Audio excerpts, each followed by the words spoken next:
अस्सलाम वालेकुम नाजरीन, मैं हूं सलवा स्नैन और आप देख रहे हैं Surya news HD।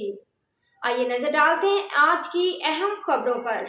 Karachi report. आजिज फकीर peoples labour bureau Karachi division का सिंधी कल्चर डे का शानदार सकाफती प्रोग्राम।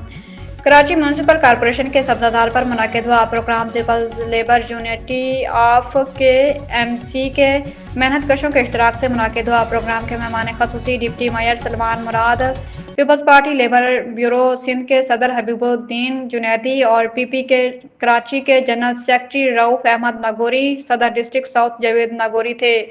दीगर मेहमानाने में वज़ीर आला सिंध के तर्जमान अमानुल्लाह मसूद, हैदर खान जुम्मन, दौरान हबीब हसन, निसार बलोच, खवातीन सिटी काउंसलर और सिटी काउंसिल के अरकान के अलावा पीपल्स लेबर ब्यूरो की मैनेजिंग कमेटी के मेंबरान, पीपल्स यूनिटी के मेंबरान, पीपल्स लेबर ब्यूरो कराची के तमाम डिस्ट्रिक्ट के अरकान, people's united alliance Karachi water corporation Sindh, government press port custom authority, KDA Sindh, building control authority, town की यूनियंस के ओहदेदारान, तकरीब से डिप्टी मेयर सलमान मुराद, सिंध के सदर हबीबुद्दीन जुनैदी, PP कराची के general secretary Rauf Ahmad Nagori, district south के सदर Javed Nagori, peoples labour bureau Karachi के सदर असलम समो, जनरल सेक्रेटरी हुसैन बादशाह, पीपल्स यूनिटी के सदर कैप्टन शबीर जदून ने खताब किया।